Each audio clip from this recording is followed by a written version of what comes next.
So what if an AI, when it's faced with a new challenge, could just grow itself a bigger brain? Today, we're diving into a really fascinating paper that tackles one of AI's oldest, most annoying memory problems with that exact idea.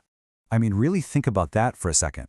Imagine you spend months mastering a new language, but in the process, you completely forget how to ride a bike. Or you learn to code, and suddenly you can't remember your best friend's name. It sounds like a total nightmare, right? Well, for most artificial intelligence systems, that's just a normal Tuesday. This whole problem has a name, and it is as dramatic as it sounds: catastrophic forgetting.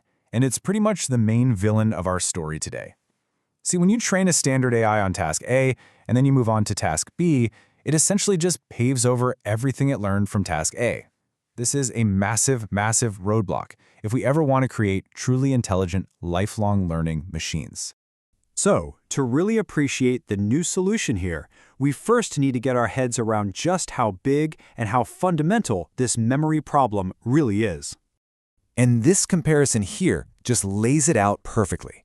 Our brains are incredible. We accumulate knowledge, right? Learning to play the piano doesn't make you forget how to speak your first language. It all just kind of gets added to the pile. But a standard AI model, it does the exact opposite. It overwrites. It forgets. It's a really deep flaw in the way they're designed. Now, some absolutely brilliant people have been working on this for years, and they've come up with some clever workarounds. You have things like regularization methods, like EWC, which try to protect old knowledge.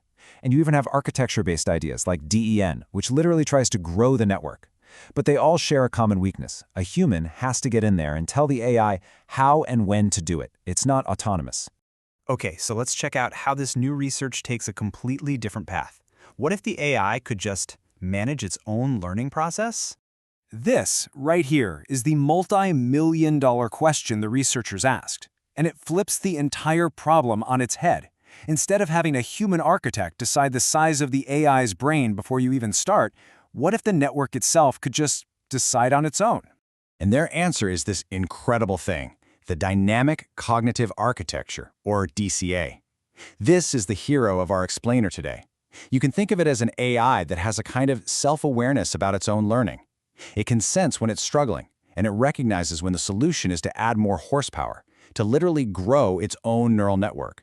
So how does it know when to grow? It's not random. There's this really clever growth trigger that only goes off when 3 specific conditions are all met at the same time. First, the AI has to get comfortable with the new task. Second, it has to feel what the researchers call capacity pressure, which basically means it's working really hard to protect its old memories. And third, its learning has to have hit a wall. It's plateaued. When all 3 of those things happen together, bam, the AI adds new neurons. And what's so cool is you can actually see it in action on this chart. This is the AI's processing power, its hidden layer over time. You can just think of it as the size of its brain. It starts at one size, then it hits that trigger and it grows. It learns a little more, hits the trigger again, and grows again. It's not on some fixed schedule. It's happening in direct response to what it's learning. But of course, the big question, the one you're probably asking, is does it actually work any better? Let's look at the head-to-head results. To find out, the researchers put DCA through a really tough test called Split CFAR 10. This basically involves teaching the AI to recognize different sets of images, one right after the other, which is the perfect scenario for catastrophic forgetting to pop up and ruin everything. And the results were, well, they can pretty much be summed up with this one number: 63%. So what does that number mean? It means a 63% reduction in forgetting. That is not a small improvement. That's a massive leap. The AI that could grow its own brain remembered what it learned in the past dramatically better than a normal AI with a fixed-size brain. And you don't even have to take my word for it. Just look at the visual evidence. On the left, that's DCA. See how the squares stay relatively green even on the older tasks? That means it's still getting high scores on things it learned a while ago. Now look at the right. That's the standard network. See all that orange and red? That's memory just gone. That is catastrophic forgetting in picture form. The raw numbers tell the exact same story.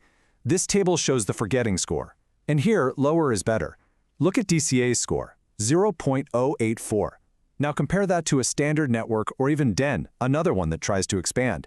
DCA isn't just a little bit better, it's in a completely different league. It's a total knockout. So what does all this mean for the future of AI?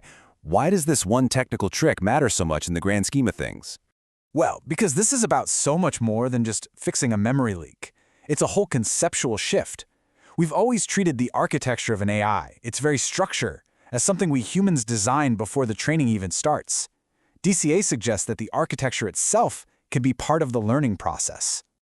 And this quote from the paper just nails it perfectly. The AI's architecture is no longer static. It becomes a living, learnable quantity that evolves. It adapts its own body, its own brain, to better fit the world it's trying to make sense of. Which, leaves us with this final kind of tantalizing question. Forgetting has always been one of the key things that made AI feel so alien, so different from us. By solving it this way, are we taking a crucial step toward building AI that doesn't just compute, but that truly learns?